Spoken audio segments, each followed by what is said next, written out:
This is a Founding Media podcast.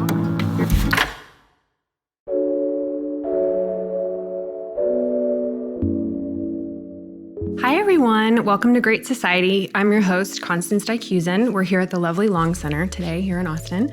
My guest today is Steve Wanta, the co-founder and CEO of Just here in Austin. Welcome, Steve. Thank you very much, Constance. It's a pleasure to be here with you. So I wanted to kind of just go back to the beginning with you. Can you talk to us about your first kind of nonprofit experience or job that you had or social impact experience? Sure. It would start all with a dead plant. Okay. So I worked, like many people out of college, with a corporate job and realized very quickly that I did not want to die inside a cubicle. Okay.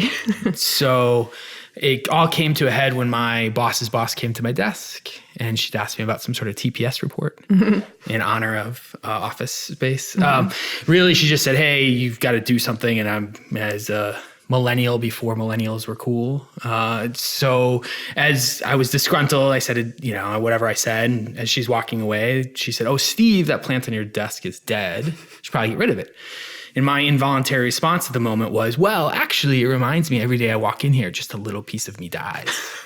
So did she fire you? No, I thought I was funny. She thought I was not very funny, but it was all in good humor. And the reality was it was partly true. So from there, I started to take steps to figure out what should be next for me. And I ended up joining the Peace Corps. And I was sent to Guatemala, where, ironically, I was charged with working with rural farmers to help them improve. Did you know a lot about rural farming? I knew how to kill plants, but I ended up, really, as most Peace Corps volunteers will tell you, I learned far more than I taught. Right. And then when I got out of the Peace Corps in 2005, I was fortunate to be at the right place, right time, and Whole Foods had just started a foundation, Whole Planet Foundation, that was supporting microcredit around the world, and they hired me. Okay. So that was the beginning of the rest of my life. What were some of the lessons that you took away from your time at Whole Planet Foundation? That's kind of when I met you, and I know that you were traveling a lot, meeting entrepreneurs, but what did you learn from that time? I learned a really foundational for me was the potential of business to create good in the world. I was exposed to this idea of conscious capitalism, which it really informs everything that I do today, whether it's with the organization Just or how I hope society evolves. It's really from that lens that we have to create value. That was probably the biggest thing. It doesn't matter whether you're for-profit or nonprofit. It's about creating value. We've got to figure out who can pay for that value. So that's what I think about a lot. Yeah. So I think of you more kind of as an entrepreneur, but you're in the nonprofit space. Why is it that we need nonprofits to stimulate entrepreneurship? Yeah, and I think words have a lot of potential subtext, and entrepreneur, especially in Austin, oftentimes means tech and take risks, where in reality, there's so many people around the world that are forced to figure out how to make ends meet, and they've got to go sell things or make stuff. So for us, what I think in the nonprofit space, if we can think about the value we create, because we create a ton of it, right? And then being creative to figure out how we get people to pay for it. For so long in the nonprofit world, we've thought about fundraising as this is the way we are able to do our work. There is more and more of a interest in figuring out new creative solutions to allowing us to have more control over the work that we do. At the end of the day, we got to have staff. We have to have resources to do the great work that many nonprofits do. So tell me about Just. What got you to start something like that? What got you to start something Stupidity. Well, why are you focused specifically on like undercapitalized and underemployed women? Like, why is that something that you chose to focus on? Well, what I saw, so Whole Planet is the basis for everything that I do today. It showed really clearly the potential of the world's poorest to create a new future for themselves when given access to the right resources. I was also responsible for overseeing the work we funded in the United States, and I continued to be amazed at the fact that there were not more organizations that were serving those excluded from the financial system in the United States. And what is really clear more and more through research and data is that our financial system does not work for low-income communities, especially entrepreneurs. So if you want to borrow money, which is one of the essential resources for starting a business or growing a business, you have to have a good credit score, you have to have collateral, you have to have a certain amount of time in business. And around the world, we really clearly know the poorest aren't able to guarantee a loan with the assets they do not have. Right. So I saw that over and over again as I traveled around the United States from Detroit to New Orleans, that there is a need for a new system. So we, the other two gentlemen that I've co-founded Just with, we wanted to see if we could do something about that, coming up with a new solution that pulled from all of the great lessons from around the world, infused with some technology that was really simple, designed around serving the most excluded first, and then seeing where we go from there. So that was the genesis of why we wanted to start Just. And so is entrepreneurship, are you looking for existing entrepreneurs, or is that something you're trying to teach people? Like, do you think an entrepreneur is born or taught? I think we all get up in the morning and figure out how to get through the day. And to some extent, entrepreneurship in my mind is creating stuff that didn't exist. So whether you sell stuff that you bought or you're making food, that stuff didn't exist. That sale didn't exist until you came into the picture. I think there's something really, really special about entrepreneurs. So for us at Just, we exclusively focus on female entrepreneurs, to create more resilient communities. And for us, what that means is that they're making more money, they're saving more alongside more social capital, because everything we do is in supportive community. So they show up as people wanting to create a new future. Then we they organize themselves in groups to say that together we can be stronger. And then that allows us Just to invest small amounts of money. The first loan we make is a maximum of $750. That's not a lot. No, it's not. And it's really far less about the money and it's more about the trust. Yeah. So we don't ask for collateral. We don't ask for credit scores. We simply say, we believe you are capable of a better future. Which means we don't look at their past, because if you're poor, the last thing I want you to do is measure my worth based on where I came from, Right? And, or who your parents were. Yeah, or and any of that. Yeah.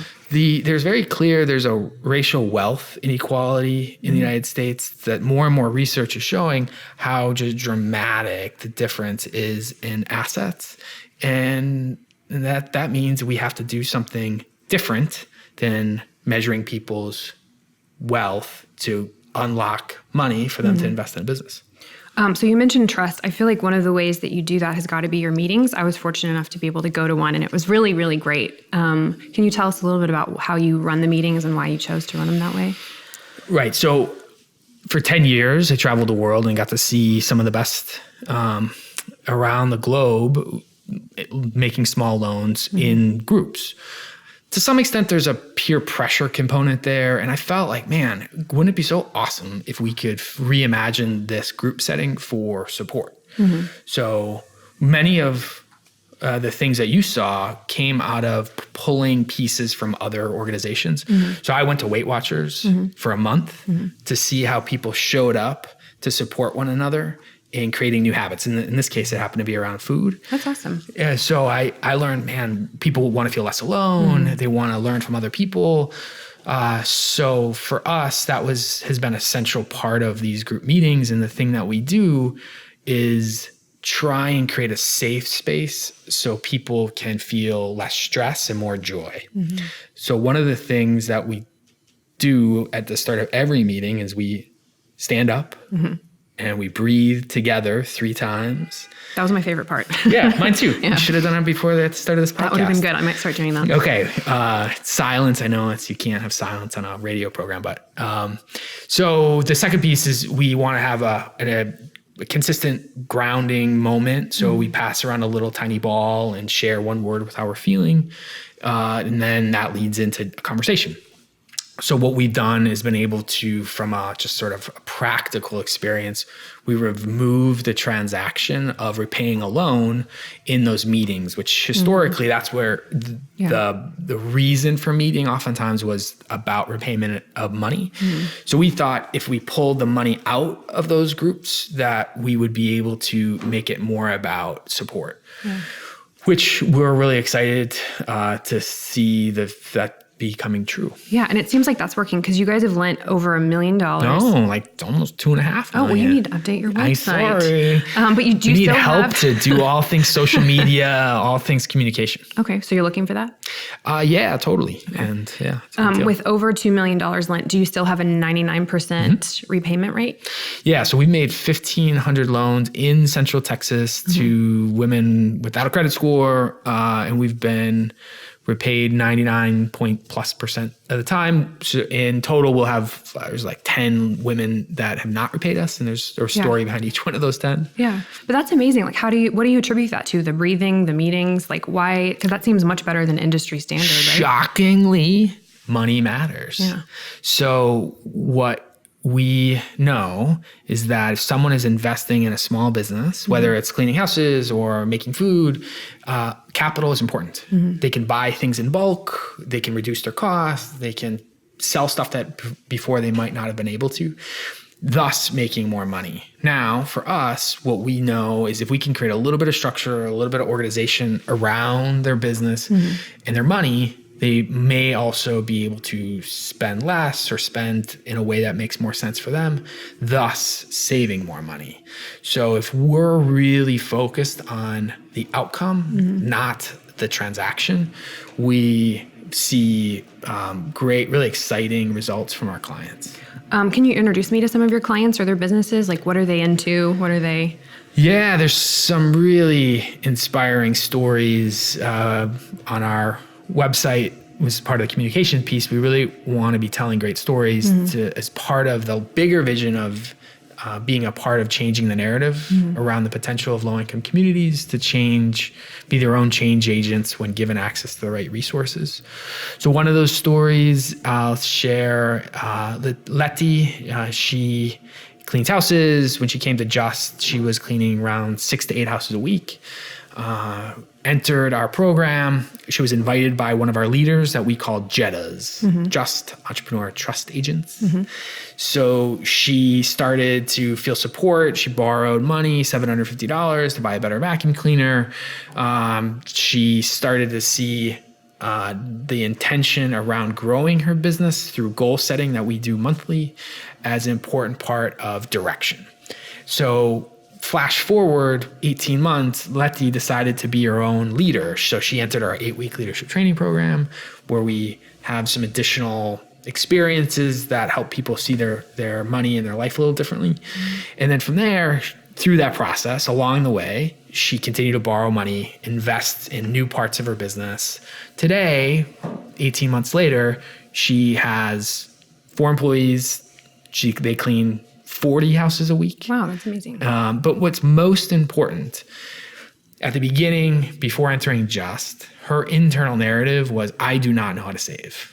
She's a grandmother. She's now looking after her grandchild. The month of November last year, she saved $4,000. Wow. Yeah. That's amazing. And what are those savings allowing people to do? Is it just the fact that they have them now and that they're more, or are they working towards any specific goals in the program, or? It all varies. And that's what I think is so important to realize, is that there's some universal aspects to the work we do. And there's also an importance to see people as individuals. So we don't tell them what their goal should be. We don't shame them into saving for this or for that. We definitely don't think we should prescribe what their life looks like. So we see people saving for vacation. We see people saving for emergency savings fund. One of the things that we fundamentally try to do is inspire people to see themselves in the future. And if they can do that, then they can start to make decisions on now that are better for that future that they want to envision, that they've envisioned. So I would imagine that part of what you're doing is kind of trying to prove a concept that people are, anybody deserves to be lent to, right? Like if they have this desire, if they have this support, what can be done, or is this something that Just is trying to do to kind of prove to institutions and to kind of like the wider financial system that these are people worth investing in? Absolutely. So part of proving that low-income communities are capable is showing this work at scale. So we're actually in the process of expanding our work in Central Texas to North Texas, to Dallas, because we believe it's imperative to prove that thousands and thousands of deserving people are capable of borrowing money, repaying that, but more importantly, growing businesses, saving money, creating a better future for themselves and their family. What advice would you have? I feel like you're really, really good when you speak to entrepreneurs about people who want to get involved or people who want to help build capacity in other people. What advice would you have for them? So do you know who Professor Dumpster is? No. Okay. Jeff Wilson, on our previous podcast that I used to have that is defunct because I don't want to pay the $5 a month. He asked him a question like, what's your advice? And he said, don't take anyone's advice. So I think I'm really careful to give advice. What I do believe is sharing experiences. So from my experience with Just, what we start with is believing everyone is fundamentally capable. And it's a journey to test and to learn, to experiment. One of our clients, Yvonne, she started part-time job buying and selling jewelry and selling perfume. Flash forward to 2019, that first loan, $750, she just borrowed $10,000. Wow. And her business went from informal to formal. Now she has a enterprise that wholesales product, and she is selling at not farmers markets, but really sort of festivals around Central Texas.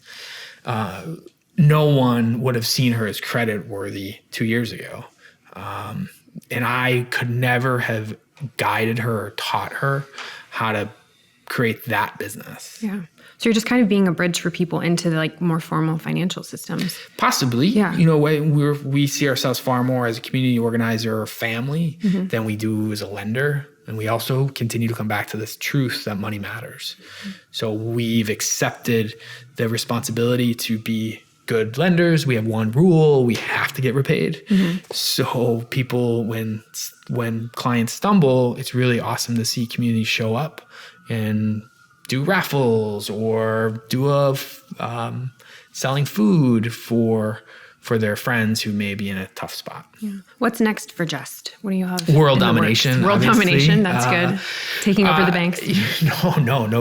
Not taking over the banks. We like the banks very much. They're very kind. For us, we have a clear 3-year plan. It involves expanding to Dallas, making some strategic investments, telling the story more here locally in Austin. So you came out to our first Just Fest, the inaugural. So many tamales. Right? So many tamales. Right? There was a tamale competition. Founding Austin, I believe, is going to be a sponsor of Tamale Competition 2019, along with Richard's Rainwater, along Center. Who else is going to sponsor us? It was awesome. It was great to see a marriage of communities, and that's going to be a big part of us demonstrating that regardless where you come from, we're far more alike than we are different. And the best way to do that is through experience. And the best way to do experience is through tamales. Of course. So my last question is one that I ask everybody. But for you, I want to take you back to that time, like you're sitting in your cubicle, you have a dead plant, you sought out to go and kind of take on the world in a different way. My question to everybody is always, how do you define success for yourself? And so to you, how do you define success for yourself? And then how do you do you think about that kid in the cubicle working with that dead plant? Like, do you feel like you've accomplished what you set out to through your journey here? So, good friend of mine who's an entrepreneur, he and I were having lunch. Some really cool thing happened, and I congratulated him, and he kind of looked at me almost sheepishly, and he's like, do you feel this when something good happens? You don't feel that excited because it means more work. And so success to me will be a daily practice.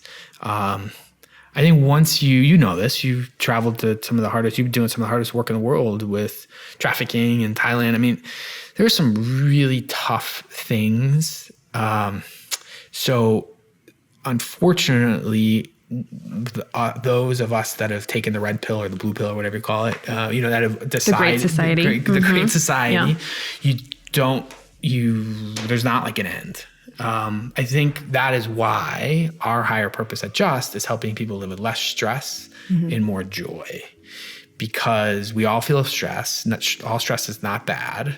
All joy is good. So if we can find more moments of joy in the midst of doing work that we love and be smart about the right stress, that to me is like a really exciting day. And for me, success will be helping other people reach their potential. And there's going to be a lot of that work.